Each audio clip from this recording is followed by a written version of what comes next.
Assalamualaikum warahmatullahi wabarakatuh. Salam sejahtera bagi kita semua. Shalom, Om Swastiastu, Namo Buddhaya, dan salam kebajikan. Selamat sore semuanya dan selamat datang di Talkshow Petasan, Penyuluhan dan Akti Kesehatan, Baksos Lakesma FKUB 2021. Puji syukur kami panjatkan kehadirat Tuhan Yang Maha Esa, karena dengan rahmat dan karunia-Nya lah, kita semua dapat bertemu secara online dalam acara Talkshow Petasan, Baksos Lakesma FKUB 2021 yang bertemakan upaya menjaga kesehatan seksual melalui edukasi sejak dini. Sebelumnya saya di sini mau bertanya nih, bagaimana kabar teman-teman semua di rumah? Semoga tetap sehat selalu di tengah kondisi pandemi yang seperti ini ya. Baik, selanjutnya seperti bunyi satu patah, tak kenal maka tak sayang maka tak cinta, maka izinkanlah saya untuk memperkenalkan diri terlebih dahulu. Perkenalkan, saya Gisela Sekarluasanti dari program studi pendidikan dokter tahun 2020. Saya di sini selaku Master of Ceremony yang akan memandu jalannya acara pada hari ini.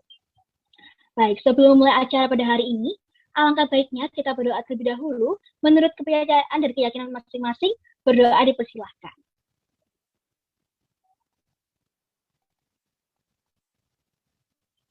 Baik, sesungguhnya dari kata akhir dalam berdoa.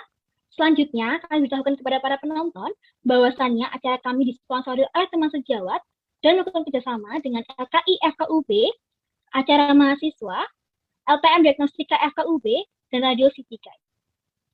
Kami ingatkan kepada teman-teman bahwa link presensi telah tercantum di bio Instagram Lakesma dan baru akan dibuka pada pukul 16.30 hingga 17.00 WIB. Selain itu, kami ingatkan bahwa akan ada reward untuk 3 penanya terbaik. Jadi teman-teman yang ingin punya pertanyaan, bisa banget ditulis di kolom komentar Instagram ya. Saat sesi pertanyaan akan dibuka, oke? Baik, langsung saja kita beralih ke agenda selanjutnya, yaitu acara inti kita pada hari ini. Mungkin teman-teman udah pada nungguin nih ya. Baik, sebelum itu jangan kemana-mana karena akan saya bacakan terlebih dahulu terkait profil singkat moderator kita pada hari ini. Kakak ini pernah mengisi webinar Forum Anak Daerah Jawa Barat dan UAJ Broadcasting Network Ilmu Komunikasi. Kakak ini juga aktif dalam sosial media TikTok dan Instagram. Kakak ini juga menempuh pendidikan terakhir di Stikes Awal Plus Batam D3 Kebidanan. Kira-kira siapa ya? Pasti penasaran banget.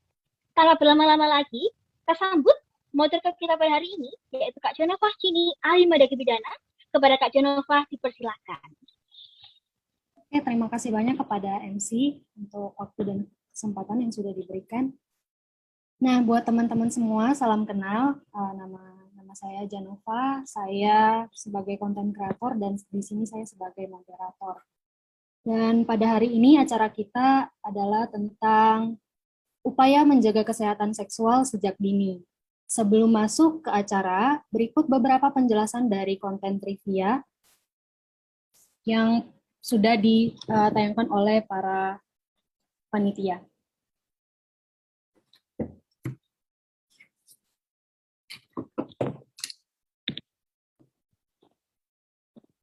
Pendidikan seksual adalah bagian dari pembelajaran mengenai kesehatan reproduksi dan juga seksual. Di dalamnya juga termasuk gender, susunan organ seksual, penyakit organ reproduksi, sampai pada pelecehan atau kekerasan seksual. Nah, hal ini sangat penting untuk diberikan secara komprehensif atau berkelanjutan, terlebih lagi pada remaja atau anak muda, dan tentunya dari sumber yang terpercaya, seperti paham tentang perbedaan vulva dan vagina, penis dan testis, epididymis, kemudian ada tentang ovarium, dan juga kelainan atau cairan abnormal yang keluar dari vagina atau penis, yang mulai mengarah ke IMS atau infeksi menular seksual, dan yang lainnya. Langsung aja kita dengarkan detailnya dari pemateri kita hari ini, yaitu dari Dr. Diki Faisal Irnandi. Pemateri pertama kita yang merupakan spesialis andrologi sejak tahun 2016 sampai dengan saat ini. Beliau juga sebagai dosen biokimia Departemen Biomolekuler di Fakultas Kesehatan Universitas Brawijaya Malang, Jawa Timur, Indonesia sejak Agustus 2012 sampai dengan saat ini. Beliau menyelesaikan pendidikan terakhir di Fakultas Kesehatan Universitas Airlangga, lulusan spesialis andrologi pada tahun 2016. Beliau juga anggota dari Organisasi Seksologi Indonesia. Dan pemateri kedua kita ada Dr. Nureta Hevi Purwangintias, Master of Science, Dokter Spesialis Layanan Primer. Beliau menjabat sebagai Kepala Departemen Kedokteran Keluarga, Fakultas Kedokteran Universitas Brawijaya. Pendidikan terakhir beliau di Universitas Pajajaran, lulusan kedokteran layanan primer pada tahun 2019. Beliau juga menulis buku The Role of Primary Healthcare, Physician in Violence, Women Intervention Program in Indonesia. Oke, sebelum kita mulai, saya mau ingatkan teman-teman untuk yang mau bertanya bisa menuliskan langsung ke kolom komen di live berikut ini. Dan acara kita hari ini ada 3 sesi, 2 sesi tanya jawab dari para pemateri, di mana sesi yang pertama itu pertanyaan yang sudah disiapkan oleh panitia dan sesi yang satunya tanya jawab dari pertanyaan yang diberikan oleh teman-teman. Langsung aja kita persilakan para pemateri untuk tidak mematikan mikrofonnya.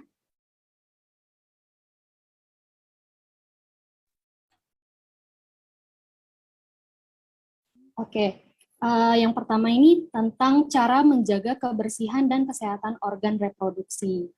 Mungkin dari Dokter Diki, boleh jelaskan sedikit mengenai infeksi menular seksual dan bagaimana cara kita untuk menjaga kebersihan organ reproduksi untuk mencegah terkena IMS.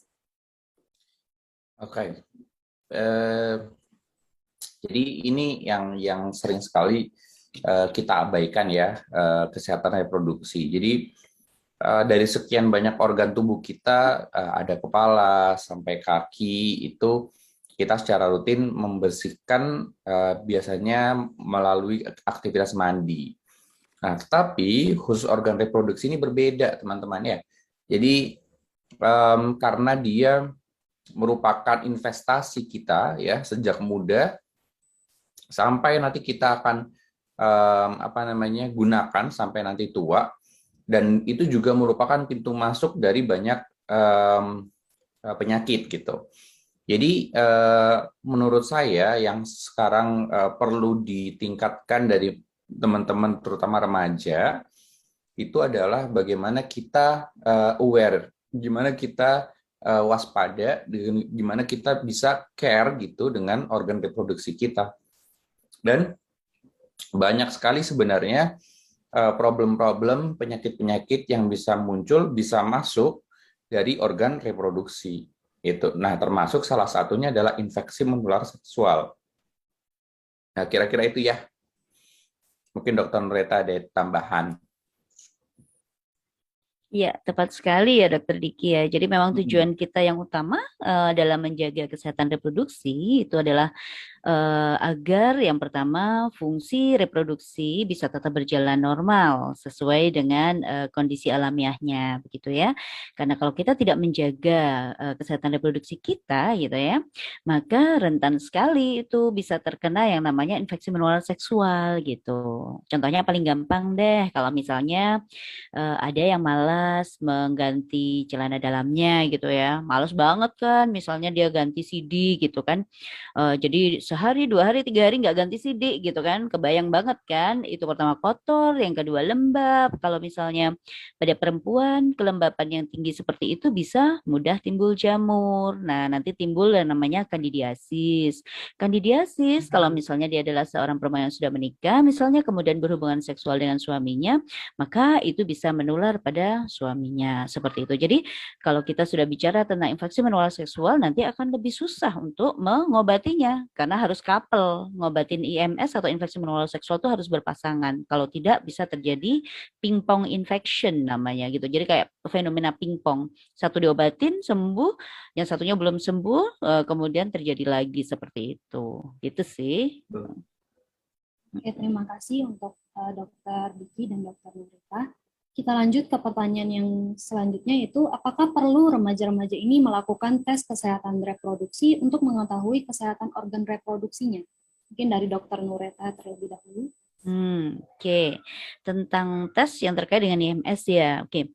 Tes untuk infeksi menular seksual itu tidak sembarang dilakukan deh ya. Jadi ya harus ada indikasinya gitu. Jadi kalau misalnya tiba-tiba seorang remaja terus tiba-tiba mau melakukan tes untuk IMS misalnya untuk mengecek apakah dirinya kena gonore atau sifilis atau mungkin HIV gitu, ya apa namanya pemeriksaan itu tidak akan optimal gitu. Tetapi kalau memang ada indikasi yang mengarah ke sana, ada beberapa resiko misalnya yang kemudian ditengarai atau kita curiga bahwa ini adalah IMS gitu, maka itu tentu perlu dilakukan gitu ya. Jadi pemeriksaan yang terkait dengan IMS itu bukan sesuatu yang rutin dilakukan, tetapi dilakukan atas indikasi gitu ya. Ya, dari Dokter Diki mungkin.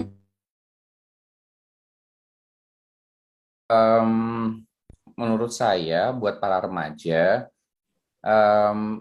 bersikap terbuka terkait dengan faktor risiko yang ada pada diri sendiri itu lebih baik daripada disimpan. Ya, saya seorang spesialis andrologi, di mana pasien-pasien saya kan yang cowok-cowok itu program hamil ya.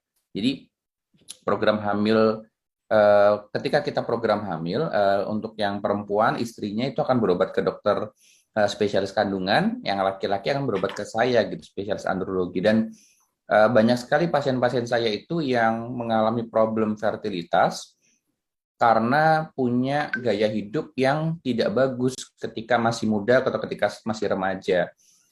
Misalkan pernah kencing nanah dan sebagainya gitu ya. Terus saya tanya kenapa nggak periksa ke dokter, malu gitu ya. Nah ini yang saya harus ingatkan kepada para remaja. Jadi gaya hidup itu ada konsekuensinya. Sehingga kalau misalkan teman-teman memang memiliki gaya hidup yang sesuatu gaya hidup yang tertentu, gaya hidup tertentu gitu ya, dan teman-teman sadar ada konsekuensinya, maka ketika terjadi sesuatu jangan malu atau jangan takut untuk konsultasi ke dokter.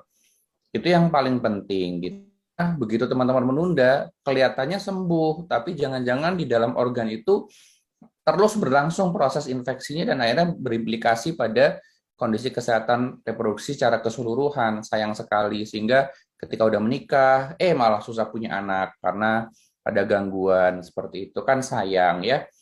Saya pernah bukan didatengin ya, mahasiswanya konsul untuk misalkan pemeriksaan dalam. Jadi kalau pemeriksaan dalam perempuan itu kan melibatkan vagina. Nah, saya bertanya, loh kenapa kamu mau periksa pemeriksaan dalam gitu kan? Pemeriksaan dalam itu kan hanya untuk mereka yang seksual aktif gitu kan. Sementara asumsi saya mahasiswa ini tentu belum menikah gitu. Nah, ternyata dia memang mengakui bahwa ini dok, saya seksual aktif. Oh ya sudah, oke. Saya tidak menghakimi ya. Dokter itu tidak boleh judging, tidak boleh menghakimi, tapi kita harus menyampaikan faktor risiko atau konsekuensi yang teman-teman hadapi atau para remaja hadapi dengan gaya hidup seperti itu.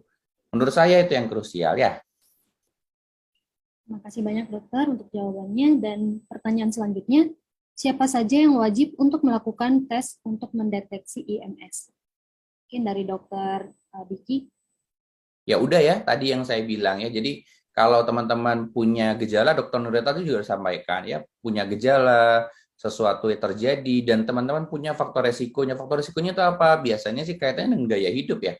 Kalau namanya infeksi menular seksual itu kan berarti dari aktivitas seksual gitu. Kalau teman-teman sudah menikah, ya silakan langsung berkonsultasi dengan dokter. Jadi karena sudah menikah pasti aman-aman aja. Maksudnya aman-aman aja itu ketika ke dokter juga langsung paham gitu. Tapi kalau misalkan teman-teman belum menikah, biasanya kendalanya adalah malu, takut dihakimi, terus nanti kalau misalkan nggak dilayani bagaimana dan sebagainya, malah diceramain. Nah itu yang biasanya ketakutan seperti itu yang menurut saya tidak perlu gitu ya. Sebaiknya teman-teman remaja apabila memang bergejala dan punya faktor risiko gaya hidup yang tidak, ya gaya hidup tertentu yang mungkin dialami oleh teman-teman ya silakan konsultasi. Mungkin gitu ya dok, dokter Nureta. Ya, jadi kalau misalnya menyadari dulu itu kita punya ini loh, apa namanya lembar Are you at risk gitu ya, lembar pertanyaan yang apa namanya bisa menunjukkan apakah saya beresiko enggak gitu. Jadi di antara pertanyaan-pertanyaan itu salah satunya misalnya apakah kamu sudah aktif secara seksual, apakah kamu terakhir berhubungan seks tanpa kondom, misalnya seperti itu. Jadi ada listnya beberapa pertanyaan dan itu disebut sebagai questionnaire Are you at risk gitu.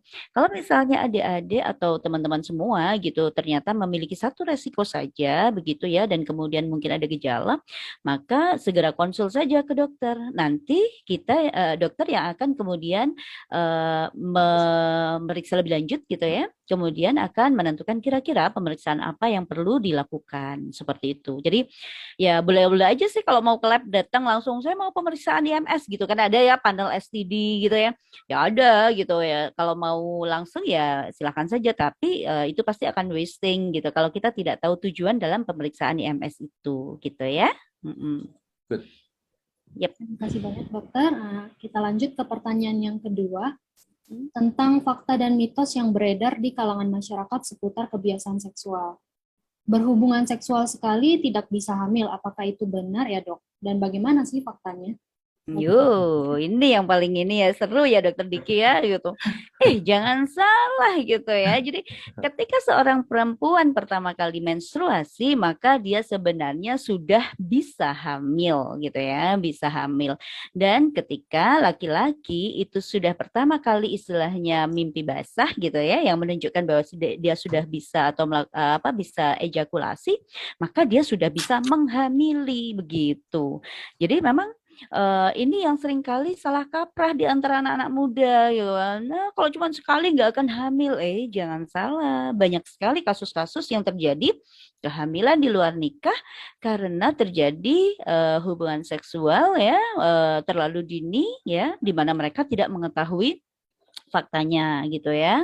Jadi yang perlu adik-adik ingat semua atau teman-teman semua ingat bahwa walaupun gitu satu kali berhubungan seksual tetapi kalau pada saat itu terjadi ejakulasi kemudian dikeluarkan di dalam rongga vagina ya makanya kan waktu awal tadi ada trivia-trivia terkait dengan organ reproduksi ya supaya bisa membayangkan gitu.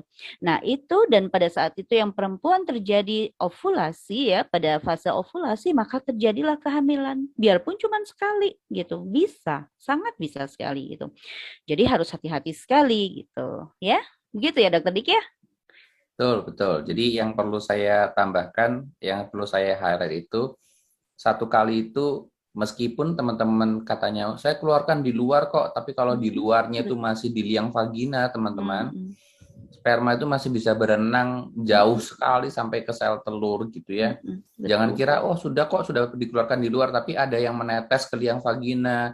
Dan liang vagina perempuan ketika dalam kondisi aktif seksual itu dia akan mengeluarkan lubrikasi yang sifatnya adalah sperma friendly. Sperma friendly itu begitu spermanya masuk ke cairan vagina perempuan ketika dia sedang berhubungan seksual, maka dia akan bisa bertahan cukup lama di liang vagina ya. Jadi jangan dikira bahwa enggak kok udah aman gitu. Jangan salah ya. Itu yang harus teman-teman pahami. Oke dok, tapi kebanyakan mungkin di lapangan juga ada beberapa anak muda yang berpendapat bahwa kalau misalnya spermanya nggak keluar. Ternyata yang namanya metode coitus interruptus itu juga memiliki kegagalan gitu. Jadi kegagalannya cukup besar kalau misalnya menggunakan kontrasepsi terkait dengan coitus interruptus aja gitu.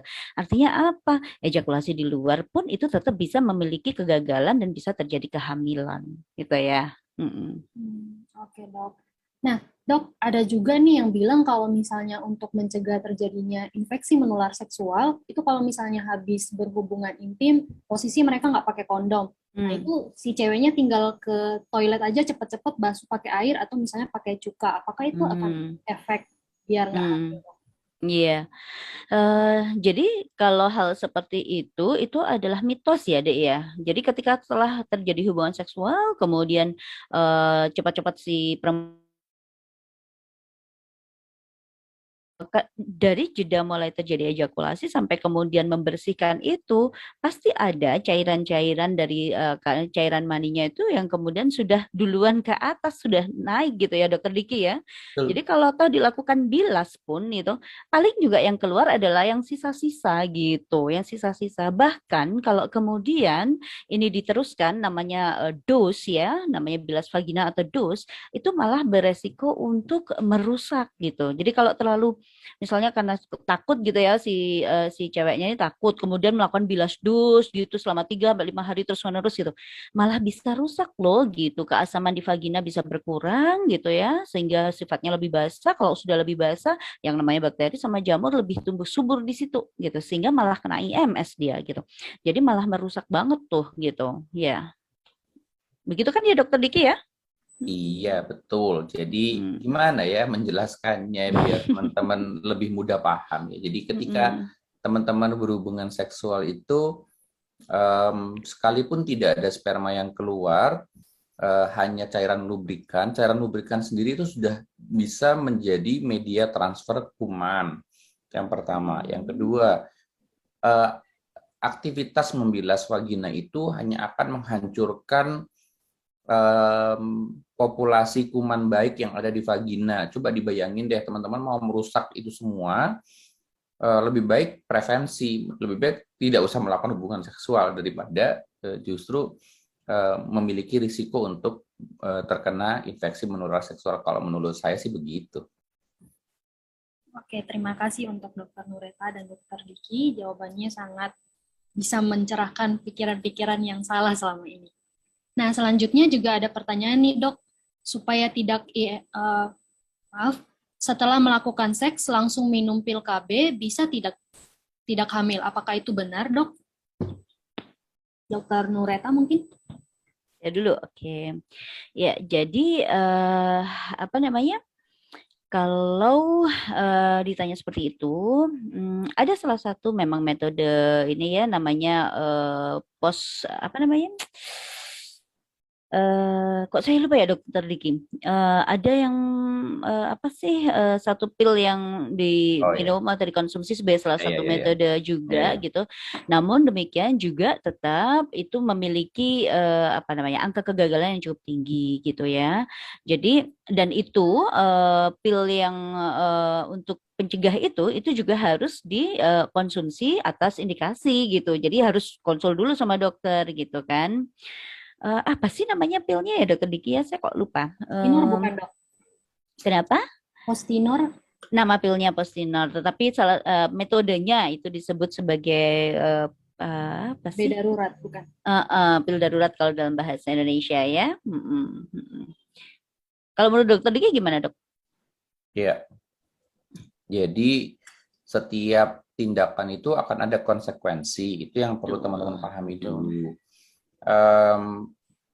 Pil itu mungkin gampang dibeli. Mungkin kita sekarang ada sosial media, mungkin ada apa namanya merchant online dan sebagainya yang menjual secara ilegal gitu ya. Atau teman-teman mendapatkan informasi-informasi untuk mengkonsumsi itu biar tidak hamil gitu ya.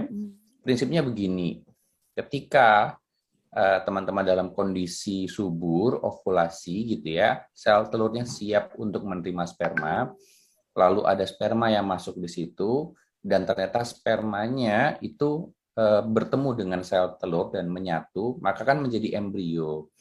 Nah, ketika metode apapun di sini, kita bicara metode baik itu obat, fisik, dan sebagainya gitu ya, itu yang akan merusak suasana embrio tadi untuk bisa hidup ya. Bayangkannya begini loh, kalian itu berhasil tidak berhasil gitu ya, itu ada calon manusia yang sudah hadir di situ gitu. Jadi membayangkannya tuh ya oke lah gitu, kalian berhasil gitu, tapi kan kalian sama saja dengan menghilangkan kemungkinan hidup salah satu calon manusia yang sudah muncul gitu. Itu bukan hal yang sepele gitu maksud saya. Tanggung jawab itu besar sekali sehingga pertimbangkan benar-benar untuk mau memutuskan menggunakan itu. Benar boleh, benar bisa. Bukan boleh, benar bisa. Bahkan memang salah satu penggunaannya ada indikasinya di dokter kandungan, di kebijakan juga pasti ada gitu. Tapi memang ada indikasi ketatnya gitu, tidak serta-merta digunakan untuk semua kejadian atau semua kasus. Menurut saya sih gitu ya, biar mudah dicerna. Saya tambahin dengan resiko ya Dokter Diki ya. Ya. Penggunaan pil kontrasepsi darurat ya itu ada beberapa resiko. Yang pertama adalah terjadi perdarahan ya. Apabila bleeding ini tidak ditangani secara medis, gitu, maka bisa mengakibatkan kehilangan nyawa. Nah, ini yang perlu dipahami gitu ya. Jadi ketika mau memutuskan itu, hati-hati loh, ada resikonya. Pertama, resikonya adalah bleeding, ya, terjadi perdarahan. Yang kedua, kalau semisal terjadi gagal gitu ya, sudah minum pil darurat atau kontrasepsi darurat, ternyata mengalami kegagalan, jangan salah, ada chance untuk si janin tadi terjadi kecacatan. Nah, ini kan lebih parah lagi ya Dokter Diki ya. Ini long life consequences gitu loh. Jadi si janin tadi bukannya keluar, tapi dia tetap hidup, tapi dengan cacat gitu. Bisa nggak kira-kira you live with that gitu kan? Bisa nggak hidup dengan itu gitu? Nah, oleh karena itu, maka saya pesan sama teman-teman semua gitu, just really be careful for everything that you will do gitu. Jadi harus hati-hati sekali mau mempertimbangkan sesuatu. Kenapa? Karena risikonya itu luar biasa gitu. Apalagi kalau yang terkait dengan rencana aborsi gitu ya, yang pasti bisa berakhir dengan mortalitas atau kematian ya, atau morbidity atau kecacatan gitu. Jadi harus hati-hati banget nih, gitu ya. Oke dok, nah kira-kira menurut dokter nih ada nggak sih cara berhubungan seks yang aman? Mungkin dokter Diki. Cara berhubungan seks yang aman buat siapa dulu nih? Kalau mungkin untuk remaja-remaja ada yang mungkin sudah melakukan hubungan seks di luar nikah atau mungkin langsung dikat aja nggak boleh sama sekali gitu dok. Ya, ya kita tidak itu gini ya, hidup kita itu kan terdiri dari lingkar-lingkar hak dan kewajiban. Nah, dari situ memang saya, Dr. Noreta, atau siapapun tidak berhak melarang sebenarnya. Kita hanya membuat himbauan, menyampaikan ada risiko atau konsekuensi yang akan teman-teman hadapi dengan satu keputusan, termasuk mungkin memiliki lifestyle yang seperti itu. Adakah hubungan seksual yang aman kalau selama belum menikah? Maka jawabannya tidak ada. Karena kalian akan dikejar-kejar tanggung jawab yang cukup besar gitu. Membayangkannya itu tidak hanya saat sekarang menikmati lifestyle itu gitu, tetapi bagaimana bila gitu kan. Jadi suatu pertanyaan yang tidak pernah ada ujungnya gitu. Itu pertanyaan yang sifatnya multiplikatif dan akan terus berlangsung seperti bola salju. What if gitu? Seperti judulnya film di Disney Plus tentang Marvel kalau ada yang nonton gitu ya. Artinya selalu ada kemungkinan hal negatif akan terjadi sesuai dengan konsekuensi gaya hidup yang teman-teman ambil. Maka jawaban, kalau ditanyakan ke saya, jawabannya apakah ada hubungan seks yang aman bagi remaja yang belum menikah? Jawabannya adalah tidak. Gitu. Karena selalu ada faktor risiko dan konsekuensi yang menanti di ujung jalan itu. Begitu. Oke, saya tambahin resikonya tadi ya Dokter Diki ya. Monggo, Dok. Boleh ya. Jadi adik-adik apalagi kalau adik-adik masih remaja gitu ya, katakanlah di bawah 19 tahun gitu apalagi ya. Jadi ada banyak konsekuensi ketika melakukan hubungan seks pranikah katakanlah.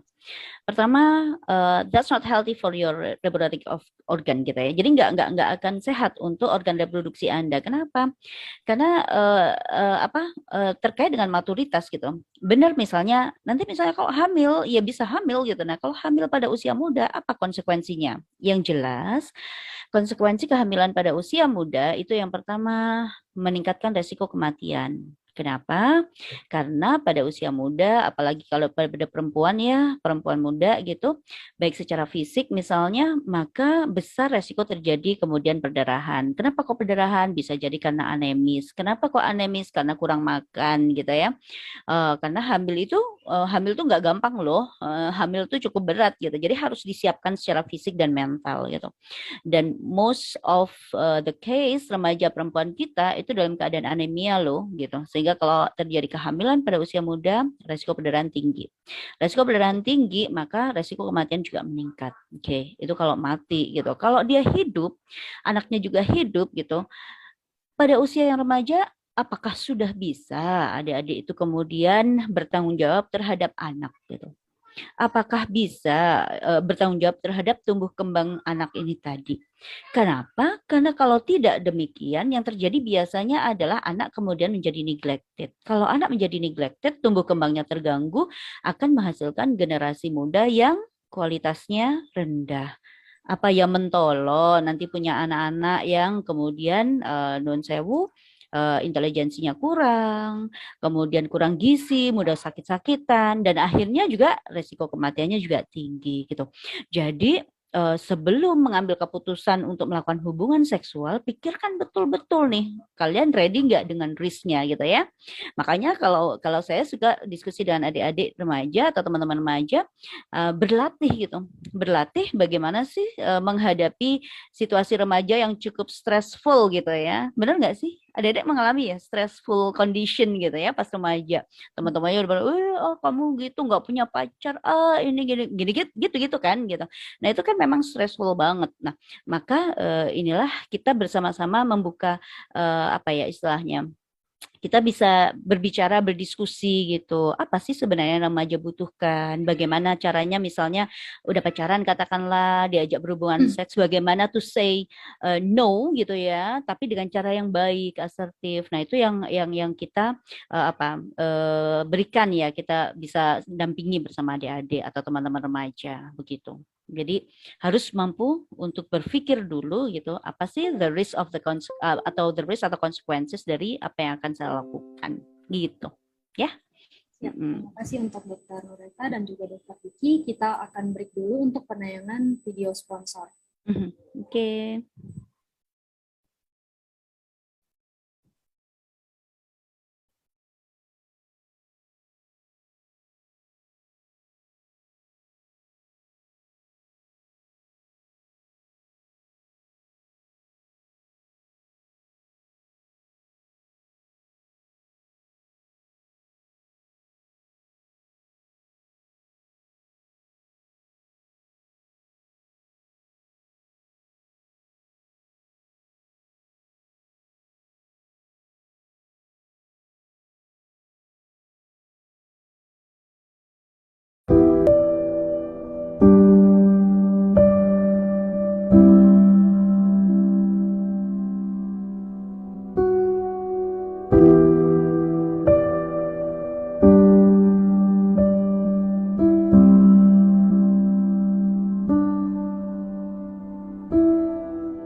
Prokes.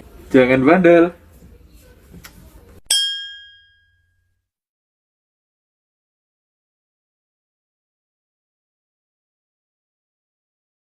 If you're feeling like you need a little bit of company, you met me at the perfect time. You want me, I want you, baby. My sugar boo, I'm levitating. The Milky Way, we're renegading. Yeah. I got you, moonlight, you're my starlight. I need you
Oke, nah itu dia tadi video dari sponsor, dan beberapa sponsor untuk acara ini adalah dari Adlibs Media Partner, LKI FKUB, acara mahasiswa, LPM Diagnostika FKUB, Radio City Guide, dan juga Adlibs sponsor dari teman sejawat. Nah, kita lanjutkan ke pembahasan selanjutnya, namun sebelum itu saya akan menyimpulkan pembahasan yang tadi sudah kita bahas. Jadi, sudah dijelaskan oleh dokter-dokter kita bahwa sangat penting untuk menjaga kebersihan organ reproduksi agar fungsi bisa berjalan dengan normal dan terhindar dari masuknya bakteri, sesimpel seperti mengganti celana dalam. Kemudian juga harus terbuka kalau misalnya punya gaya hidup seperti sudah melakukan seks di luar nikah, jangan malu untuk cek kesehatan sebelum telat. Jadi jangan sampai nanti pas udah nikah baru teman-teman menyesali hal tersebut. Jadi sebaiknya kalau misalnya memang sudah melakukan aktivitas seksual sebelum nikah, adalah baiknya langsung segera melakukan pemeriksaan ke dokter. Kemudian juga untuk mitos-mitos yang sudah banyak beredar di masyarakat, teman-teman harus ingat bahwa kita udah hidup di tahun yang 2021 ini, jangan lagi percaya mitos-mitos tersebut. Karena kayak tadi sudah dijelaskan oleh para dokter bahwa perempuan dan juga laki-laki yang mulai dari masa pubertas, yang masih masa remaja awal, itu sudah sangat bisa untuk terjadinya kehamilan. Apalagi kalau misalnya teman-teman sudah melakukan seks secara bebas tanpa menggunakan pengaman seperti kondom. Dan juga kalaupun misalnya teman-teman punya pemikiran kayak tembak di luar ataupun pengen cepat-cepat dibilas biar nggak terjadi kehamilan, justru itu tidak ada efek sama sekali karena seperti tadi sudah dijelaskan bahwa sperma itu bisa berenang dengan cepat untuk menemui sel telur dan bisa terjadinya kehamilan.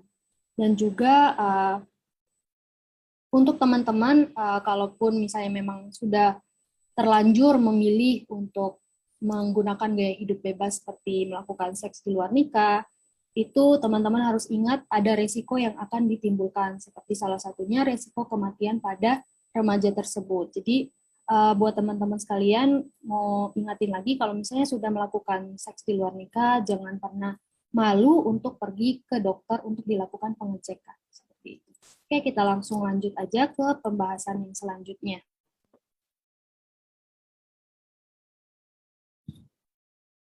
Oke, dokter, ini baru-baru ini sangat sering banget kita dengar di masyarakat itu tentang istilah grooming. Nah, bagaimana sih ciri-ciri korban yang mendapat grooming ini? Mungkin dari Dokter Diki terlebih dahulu. Ya, jadi memang apa ya?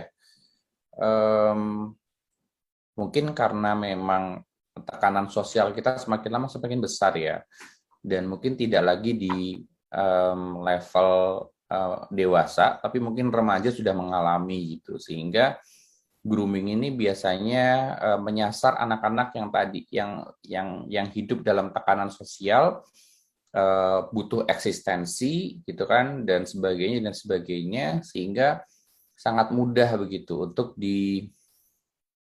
dilakukan atau dibujuk untuk melakukan sesuatu gitu ya. Jadi memang biasanya secara fisik kita bisa lihat tanda-tandanya itu lebih ke arah menyimpan rahasia, terus ada aktivitas-aktivitas atau karakter-karakter gestur-gestur yang menunjukkan ada dia memiliki sesuatu. Biasanya grooming ini kan korban ya. Jadi sebenarnya kita bicara dari korbannya. Jadi biasanya lebih ke arah bagaimana dia menyikapi ada euforia dalam hidupnya dia, bahwa dia merasa bangga sudah menjadi korban grooming dalam tanda kutip gitu ya. Dia tidak tahu bahwa dia sebenarnya sedang menjadi korban. Nah, itu yang biasanya kita bisa tangkap dari lingkungan sekitar kita. Ada perubahan-perubahan yang drastis, teman kita misalkan, saudara kita misalkan, kita harus waspada itu gitu. Terutama kalau perempuan ya. Dokter Nureta mungkin bisa lebih banyak, ini topiknya Dokter Nureta banget nih. Iya. Oke. Nah, kalau bicara grooming itu luas banget ya, gitu. Mungkin kalau saya lebih suka ini deh. Sekarang gini deh, zaman sekarang itu anak-anak remaja pada kehilangan perhatian, benar nggak? Ada yang orang tuanya bekerja, ayah bekerja, ibu bekerja, kemudian kakak-kakak mungkin sibuk gitu, sehingga kadang-kadang dia feeling lonely misalnya.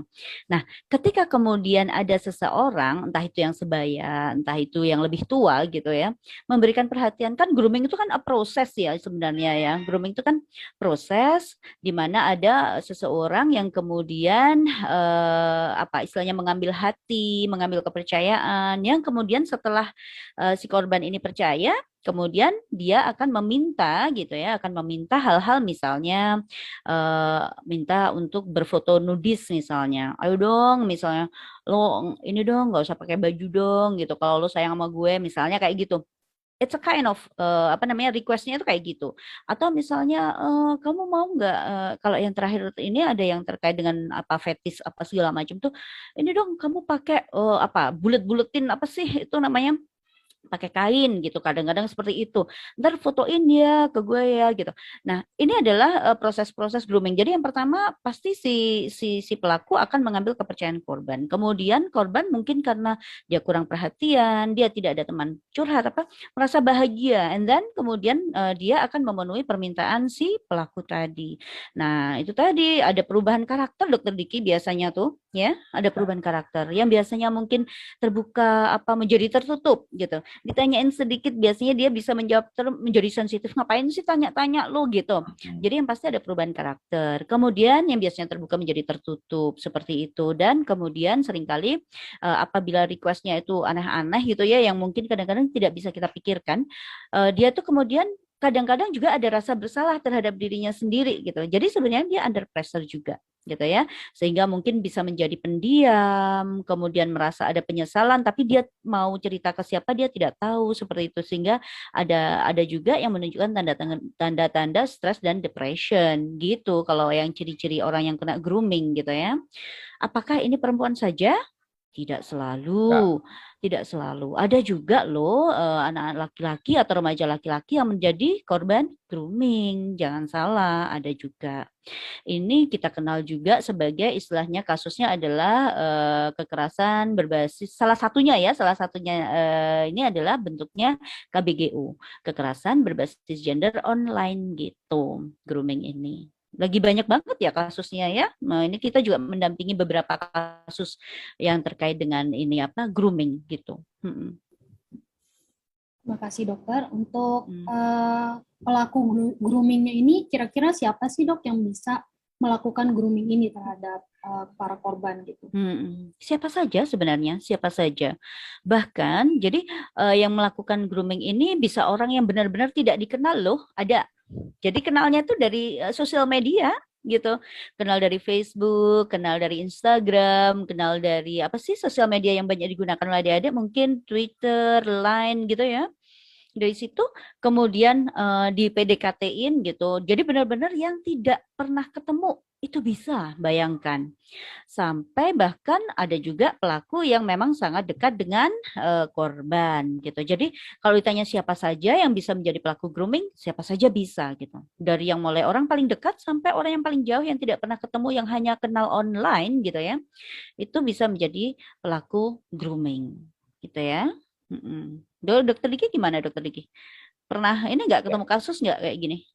Karena ada sosial media, jadi circle-nya besar banget ya. Tadi yang bahkan menurut Dokter Nureta tadi tidak pernah ketemu itu bisa, dan sekarang itu saya kurang tahu apakah menjadi nilai plus atau nilai minus terkait dengan sosial media itu. Hubungan tekstual tuh menjadi lebih penting daripada hubungan personal gitu, hubungan verbal gitu. Jadi lewat chat itu anak-anak remaja sekarang mudah sekali diambil hatinya, padahal cuma tulisan saja gitu ya. Kalau saya bukan tipe orang ini soalnya ya, bukan tipe orang yang suka ngomong lewat chat gitu. Saya lebih suka verbal karena ada intonasi di situ, kita bisa mengamati keseriusan di situ kan. Kalau chat ya bisa aja dikarang gitu. Itu sih kalau menurut saya. Oke dok. Nah, bagaimana sih caranya agar kita mengetahui apakah kita tuh sudah mendapat grooming atau tidak dok? Mungkin dokter Diki atau dokter Nurita mau duluan? Dokter Nureta monggo dok. Oke, ya. Jadi kalau misalnya kita nih tiba-tiba ada yang perhatian sama kita, ini kan kadang-kadang kan karena kita seneng kemudian jadi hilanglah logika gitu kan, katanya begitu emosi bahagia melanda maka logika hilang gitu. Nah, maka yang pertama kita harus waspadai adalah ketika orang tersebut gitu yang kita curigai tadi, misalnya orang yang dekat itu kemudian meminta kepada kita sesuatu yang di luar, katakanlah di luar norma, ya di luar batas norma gitu. Misalnya apa nih? Nah, adik-adik mungkin apa ya, kalau kalau mulai dari rayuan-rayuan untuk meminta foto, rayuan untuk melakukan video gitu ya, rekam dong gitu misalnya. Misalnya dengan dipandu kan misalnya V-call kemudian dipandu, ayo dong buka ini, misalnya seperti itu. Nah, itu kita harus waspada loh gitu. Jadi ketika ada permintaan di luar norma kebiasaan gitu, maka harus hati-hati gitu.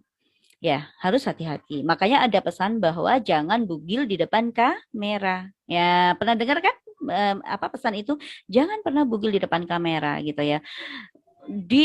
Untuk kebutuhan apapun gitu, karena berbahaya sekali. Begitu satu itu sudah berada di dunia istilahnya di jaringan online ya, kita tahu bahwa ada juga artis yang sampai kemudian bocor kemana-mana. Nah itu begitu sudah di jaringan online, wah itu sudah tidak bisa ditahan penyebarannya gitu, ya kan? Sangat cepat sekali dunia kita sekarang itu penyebaran informasinya. Maka hati-hati, yang harus diwaspadai adalah jika ada request ya yang berada di luar batas norma, maka berhati-hatilah.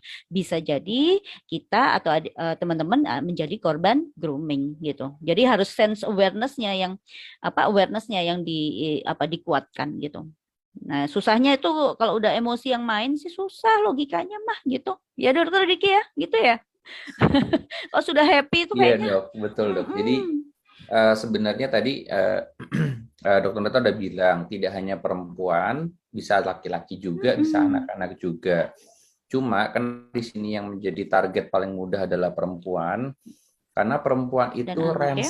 respons dari emosionalnya dia itu memang paling gampang dipegang gitu, paling gampang untuk dibahas atau diungkit gitu. Menurut penelitian, kalau saya kan ngajarnya respons seksual ya, respons seksual itu nanti yang mahasiswa pendidikan dokter akan dapat tuh kuliah saya di semester 5 psikiatri. Jadi ada perbedaan laki-laki dengan perempuan. Kalau perempuan itu responnya itu berasal dari emotional closeness gitu.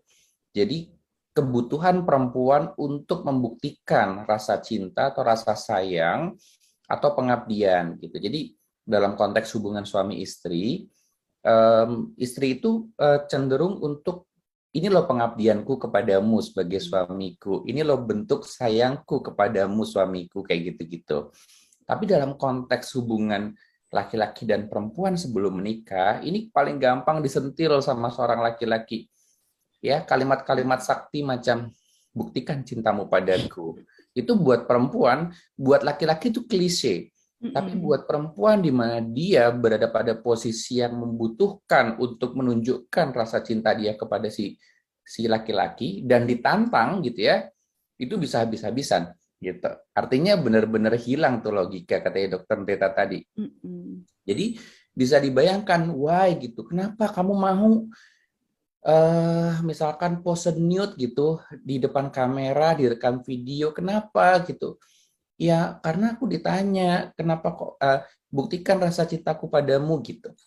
Hal-hal seperti itu gitu. Memang buat kita terasa bodoh, tapi saya selalu memberikan catatan kepada mahasiswa-mahasiswa saya yang perempuan gitu ya. Percayalah bahwa laki-laki itu tidak ada yang tidak buaya gitu ya. Laki-laki itu semuanya buaya, termasuk saya gitu ya. Jadi kita memang diberi anugerah untuk memainkan itu gitu. Jadi kayak memang dari sononya settingannya sudah begitu, sehingga benar katanya Dokter Nureta, awareness-nya yang harus ditingkatin gitu. Kewaspadaan perempuan yang harus ditingkatkan gitu. Oke dok.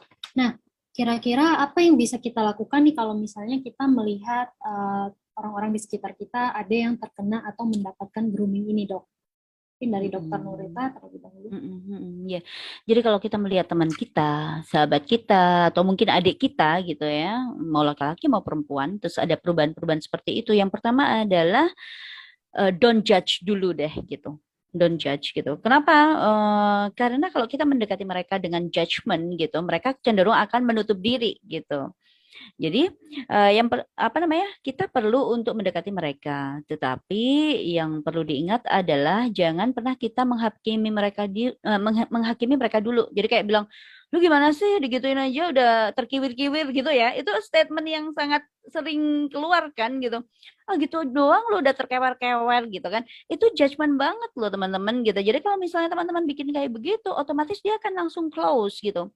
Dia bahkan tidak akan peduli whatever you say gitu. Apa yang Anda katakan, apa yang teman-teman katakan, dia akan nggak akan peduli. Ini dunia gue, lo nggak usah ikut campur kayak gitu. Jadi yang pertama don't be judgmental gitu ya. Jadi jangan judgmental lah. Yang kedua baru dekati, ajak bicara, komunikasi secara dari hati ke hati. Itu secara dari hati ke hati gitu ya, dan hati-hati gitu.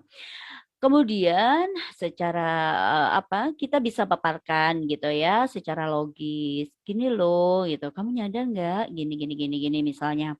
Jadi kita tunjukkan fakta-faktanya gitu, bahwa ini nanti bisa jadi seperti ini jadi seperti ini gitu, dengan bahasa, dengan kemampuan komunikasi gitu ya, dengan komunikasi yang baik gitu, yang kita bisa menunjukkan kita sayang, kita menunjukkan kita peduli tanpa kita harus menghakimi gitu. Nah, tinggal teman-teman berlatih berarti ya gitu, karena kemampuan komunikasi ini kan memang harus dilatih ya gitu. Most of the case kan kita kadang-kadang ada juga kan banyak dari kita yang terus saya ini orangnya ada apa adanya gitu. Lo gimana sih, bodoh banget gitu misalnya. Ya udah kalau kayak gitu susah lah gitu ya. Tapi kalau kita bisa mendekati dengan komunikasi yang baik dan berhati-hati tanpa menghakimi gitu, kita bisa merangkul mereka kembali gitu. Jadi tidak sampai lebih jauh untuk menjadi korban tersebut gitu ya. Dokter Diki ada mau ditambahin mungkin? Udah, itu udah lengkap semua itu sama Dokter Nurita. Jadi diborong ya dok. Jadi udah benar semua gitu. Jadi mau gimana lagi ya? Jadi tidak semua bisa menjadi konselor, itu yang pasti. Jadi kalau memang tidak bisa ngobrol dengan temannya atau saudaranya atau orang yang kita kenal, mungkin kita bisa sarankan dia untuk ketemu orang yang lebih ahli atau lebih bisa merangkul gitu ya. Karena ya tadi ya tidak semua orang punya kapasitas sebagai konselor. Susah banget untuk berbicara dari hati ke hati, itu susah gitu. Apalagi kalau sudah muncul fakta, lo kok berani gitu kan, otomatis aja gitu responnya gitu. Jadi asking for help ya Dokter Diki ya, kalau kita udah nggak bisa gitu. Baik dok, nah teman-teman tadi udah dijabarin oleh kedua dokter kita bahwa apa saja tentang grooming ini. Nah, dan di sini saya mau sampaikan untuk kesimpulannya. Jadi kita harus selalu curiga nih sama siapapun yang ada di sekitar kita, baik dari keluarga kita maupun orang asing yang ada di dekat kita, misalnya ketemu dari sosial media, itu kita harus tetap pasang untuk curiga. Curiga apakah ada sesuatu yang mereka harapkan juga dari kita. Dan pesan penting tadi dari Dokter Nurita adalah jangan pernah bugil di depan kamera. Jadi mau teman-teman sepercaya apapun teman-teman ke orang tersebut, jangan pernah bugil di depan kamera, karena kita tidak tahu apakah memang nantinya akan tersebar ke kemana-mana gitu kan, yang nantinya justru akan merugikan diri kita sendiri. Dan perlu diingat juga bahwa untuk grooming ini tidak selalu korbannya itu perempuan loh. Jadi buat para yang cowok-cowok ataupun teman-teman yang punya adik di rumah, jangan sampai kayak merasa oh ini korbannya pasti cuma cewek aja, dan cowok-cowok juga pasti bisa terkena menjadi korban dari grooming ini. Jadi teman-teman yang laki-laki pun harus tetap curiga, harus tetap berhati-hati dengan siapapun yang teman-teman temui. Dan teman-teman harus ingat juga kalau grooming salah satu modus dari grooming ini adalah pelaku berakting seperti mereka akan meminta kita untuk menunjukkan sebagai bukti cinta ke mereka. Jadi jangan pernah sekali-sekali percaya seperti kata Dokter Diki bahwa laki-laki itu memang buaya gitu. Jadi kita harus hati-hati sekali, jangan sampai termakan rayuan buaya tersebut. Jadi kita memberikan bukti sebagai cinta kepada mereka.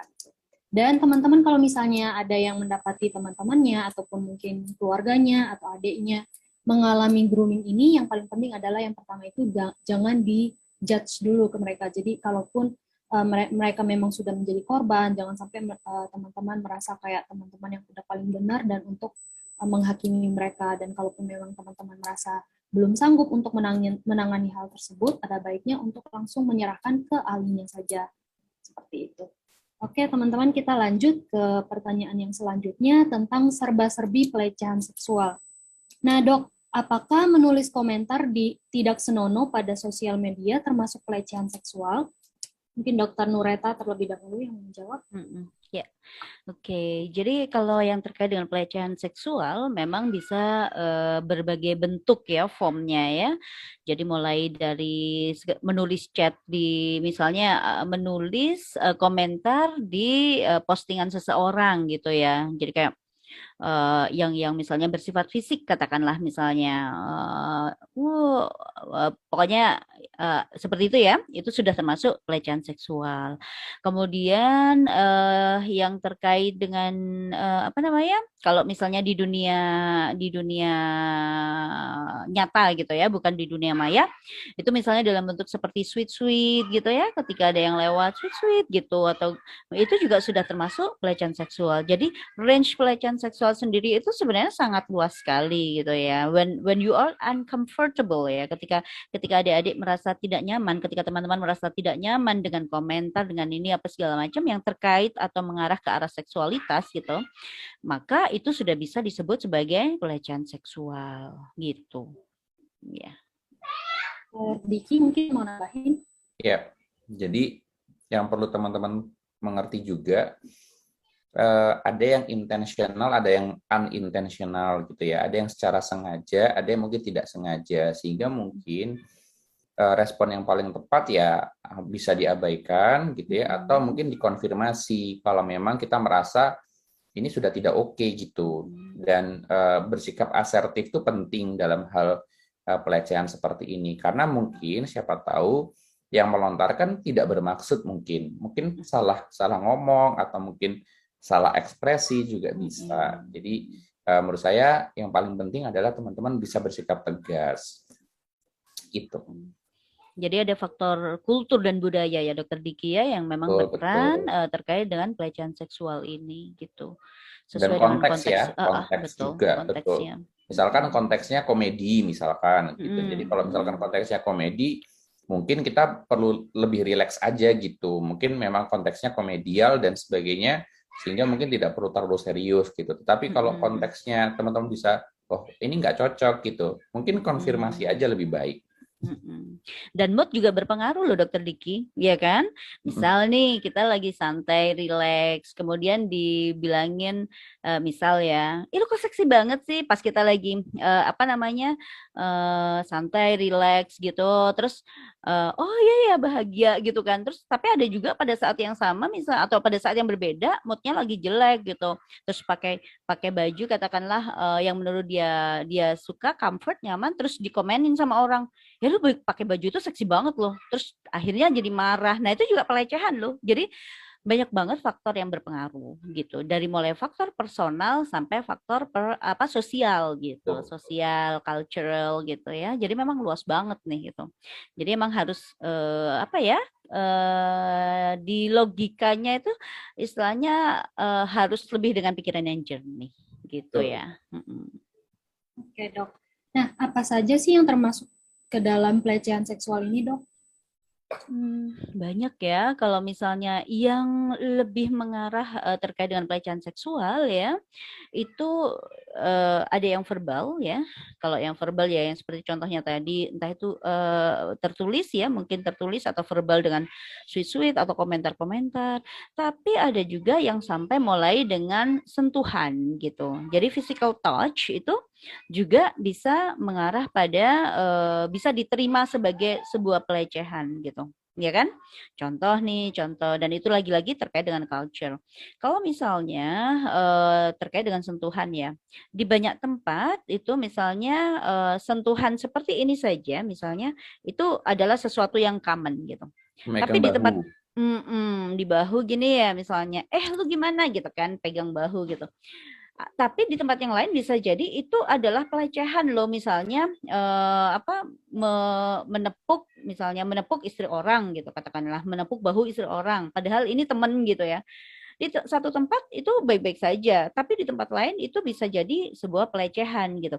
Jadi konteksnya sangat harus diperhatikan sekali gitu ya bentuknya. Itu yang terkait dengan sentuhan. Kemudian selain sentuhan ya, mungkin sentuhan yang mengarah ke arah seksual misalnya ya, bisa sampai kemudian pada yang paling ini ya sudah sampai terjadi rape ya, atau perkosaan. Nah, itu adalah bentuk dari jelas itu adalah pelecehan seksual gitu. Jadi range-nya sangat luas sekali, yang tentu kalau yang sudah jelas begitu ya, ketika terjadi rape atau perkosaan, maka itu sudah jelas sekali bahwa itu adalah sebuah pelecehan seksual gitu. Yang hati-hati tuh Dokter Diki, ada tuh banyak yang kemudian ada laporan-laporan misalnya they have sex gitu, suka, tapi kemudian karena kondisi terjadi salah satu tidak menguntungkan, kemudian dituntut sebagai pelecehan seksual. Nah, itu juga banyak loh gitu. Jadi kan dia yang kemarin memaksa saya untuk berhubungan seksual misalnya seperti itu, maka terus itu consider as pelecehan seksual atau raping misalnya. Jadi ini banget gitu. Jadi memang Kontekstual sangat-sangat sebenarnya, lebih ke arah kontekstual ya. Jadi contoh misalkan saya sahabatan dengan Dokter Nureta, yang kita udah biasa banget ngobrolnya, udah kayak teman deket banget gitu, yang kalau ngomong ih gila pantatmu gede banget misalkan, dan menurut Dokter Nureta it's fine, nggak ada masalah karena Diki yang ngomong gitu. Tapi misalkan bukan Diki yang ngomong, someone else gitu, Dokter Nureta merasa tidak nyaman gitu. Kenapa kamu ngomentarin pantat saya gitu. Nah, itu adalah konteks. Bisa juga hubungannya berubah gitu. Misalkan saya musuhan sama Dokter Nureta dan saya mengeluarkan kalimat yang sama seperti ketika saya masih bersahabat gitu ya. Dokter Nureta bisa insulted gitu. Jadi merasa terhina gitu. Kita kan nggak kayak dulu lagi. Nah, itu jadi kontekstual banget gitu. Yang penting buat para perempuan atau siapapun ya, bukan perempuan saja gitu. Laki-laki juga memang bisa tidak ya. nyaman, itu sampaikan saja. Itu lebih bagus karena sekali lagi bisa unintentional. Misalkan kita punya misalkan kita ada dosen dari luar negeri, terus ketika melakukan bimbingan dia meletakkan tangan di bahu, that's gestur-gestur yang nyaman-nyaman aja di luar negeri, tapi di dalam negeri di Indonesia misalkan I'm sorry, I'm not convenient with your touch gitu. Ya udah selesai gitu. Itu lebih baik daripada cuma diem, karena kalau diem bisa bahaya, ntar bisa lanjut karena dikira sebagai acceptance gitu, penerimaan. Yep, betul. Dan kalau kita bicara itu terkait dengan jalur hukum ya, yang namanya pelecehan seksual, kalau raping sudah ini ya, maksudnya kalau raping sudah bisa masuk ke tuntutan ini, tapi kalau yang terkait dengan pelecehan seksual itu masih masuk pada delik aduan gitu ya. Mungkin saya sedikit ngasih di aspek hukumnya ya, masih masuk delik delik aduan. Artinya apa? Kalau tidak diadukan ya tidak akan diproses gitu. Diadukan pun kemudian akan diproses, tapi kemudian juga akan perjalanan panjang dan dengan banyak pertimbangan terkait tadi konteks cultural, sosial kayak gitu. Jadi ya, lebih baik itu tadi asertif, say kalau kita tidak comfort katakan, tapi kalau misalnya kemudian itu sesuatu yang menurut mungkin tidak nyamannya adalah sesuatu yang sampai berpengaruh ini ya oke, laporkan gitu, karena ada juga jalur hukumnya di sana gitu ya. Oke dokter, terima kasih banyak. Jadi teman-teman, kesimpulan dari pembahasan ini adalah pelecehan seks itu sangat luas. Dan teman-teman harus ingat kalau misalnya memang merasa tidak nyaman, itu harus udah disampaikan aja ke yang memberikan, misalnya seperti memberikan komentar, ataupun yang memberikan sentuhan, dan yang lainnya. Jadi jangan sampai didiemin aja, nanti malah mengarah ke hal-hal yang malah merugikan teman-teman sekalian. Dan harus tahu juga teman-teman kalau pelecehan seksual ini belum tentu juga semuanya termasuk ke pelecehan seksual. Harus ingat juga konteksnya, siapa tahu memang dia tidak mengarah ke situ. Contohnya sedang di acara komedi misalnya seperti itu kan, ada komentar-komentar yang ya sebenarnya memang dia cuma bercanda, bukan untuk mengarah ke pelecehan tersebut. Jadi teman-teman juga harus lihat dulu konteksnya, kemudian harus diingat juga kultural dari tempat tersebut. Kalau misalnya memang ya biasa aja, ya udah biasa aja gitu. Jangan sampai kayak ada orang bilang jangan terlalu baper juga, karena mungkin teman-teman menganggap oh ini pelecehan seksual. Tapi kalau misalnya memang teman-teman merasa tidak nyaman, ya tidak masalah untuk langsung menyampaikan ke orang yang memberikan tersebut. Oke, teman-teman, saya mau mengingatkan kembali kalau misalnya teman-teman punya pertanyaan, boleh langsung dituliskan di kolom komen, nanti kita akan bahas di sesi berikutnya. Nah, kita masuk ke pertanyaan selanjutnya. Bagaimana cara teman-teman dapat mempertahankan tubuhnya pada situasi yang tidak menguntungkan, contohnya dalam kekerasan atau pemaksaan? Siapa saja yang berpotensi melakukan kekerasan seksual atau pemaksaan seksual, Dok? Dr. Diki mungkin terlebih dahulu. Ya, nah, itu sama aja dengan pelecehan tadi ya, sebenarnya sama aja. Jadi kekerasan seksual itu juga sering sekali muncul justru dari orang-orang terdekat gitu. Dan kalau kita bicara kekerasan seksual kan berarti adanya tindak kekerasan dalam konteks seksual begitu kan. Nah, berarti siapa yang bisa berhubungan seksual dengan korban gitu kan. Yang paling sering adalah sebenarnya suami gitu ya. Jadi begini, kalau dari sudut pandang saya sebagai dibilang pakar juga belum gitu ya, tapi dokter yang mendalami seksual medicine atau kedokteran seksual gitu, ada yang namanya sadomasokis gitu. Sadomasokis itu merupakan salah satu dari variasi preferensi seksual. Jadi seorang sadokis atau masokis gitu ya, sadistik atau masokis gitu ya. Nah, itu merupakan preferensi. Nah, memang range-nya akan sangat luas dan banyak sekali kalau kita mau bahas di sini. Nah, di sini perlu komunikasi yang penting. Jadi kalau misalkan dari pasangan ternyata memiliki preferensi seperti itu dan ternyata pasangan yang satunya ternyata tidak cocok atau tidak suka, disampaikan. Ya, jadi itu harus komunikasi harus baik. Jadi kekerasan seksual itu muncul biasanya satu karena memang ada kecenderungan kekerasan di situ. Ada satu dominan, yang satu sebagai yang bagian inferior gitu ya, satu superior, satu inferior gitu. Tapi yang satu lagi ada yang merupakan variasi dari sadomasokis gitu. Nah, sadomasokis ini kalau orang tidak paham itu akan diinterpretasikan sebagai kekerasan seksual. Nah, ini yang masih sangat bersayap dan perlu kajian para ahli. Maksudnya untuk memutuskan biasanya para ahli akan diundang, namanya saksi ahli. Nah, itu yang akan bisa memutuskan dalam sebuah konteks kasus, is it sexual violence atau enggak gitu. Mungkin Dokter Nurita lebih banyak nih mendapatkan kasus seperti ini. Iya. Jadi tadi ya yang sudah disampaikan Dokter Diki tadi, istilah kerennya itu consent. Ya, ketika hubungan seksual itu ada konsen itu maksudnya setuju sama setuju, maka itu tidak bisa kita klasifikasikan sebagai kekerasan seksual. Nah, tetapi apabila tidak ada konsen gitu ya, jadi itu adalah pemaksaan kehendak, maka itulah yang disebut kekerasan seksual. Nah, kenapa itu bisa terjadi? Karena tadi itu adanya relasi kekuasaan namanya. Jadi ketika satu lebih dominan terhadap yang lain, maka terjadi relasi kekuasaan yang tidak seimbang gitu. Contoh ada misalnya kakek-kakek gitu ya. Ini case yang sedang kita dampingin juga, kakek-kakek. Kemudian ada ini anak usianya sekitar kelas 2 SD gitu. Nah, pas lagi berangkat aktivitas, si anak ini iming-iming diajak gitu ke gang yang sempit gitu. Terus kemudian karena kan sudah kenal nih gitu, si anak ini mau. Nah, disitulah kemudian mungkin akan di rape ya, tapi belum sampai rape atau belum sampai diperkosa, sudah ketahuan sama tetangga gitu. Jadi kemudian segera si anak ini diambil gitu. Nah, itu adalah kekerasan seksual gitu. Kenapa? Karena ada relasi yang tidak seimbang dan tidak ada konsen gitu. Nah, seperti itu.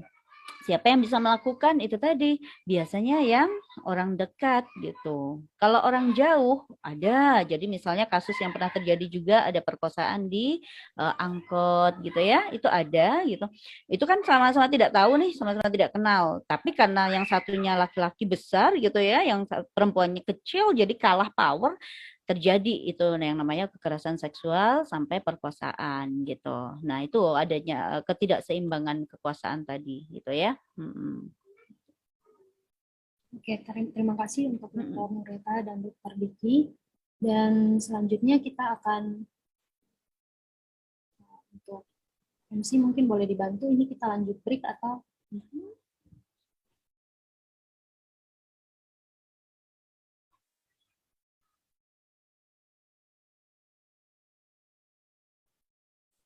Sudah lanjut ya, Pak?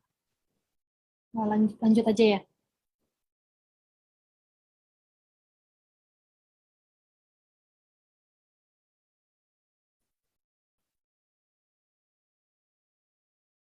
Oke, kita akan lanjutkan dengan pertanyaan dari teman-teman sekalian.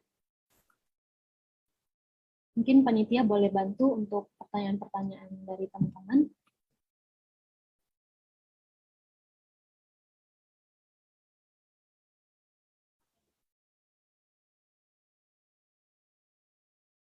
Ada nggak? Jangan-jangan sudah paham semua. Wah, sudah paham semua.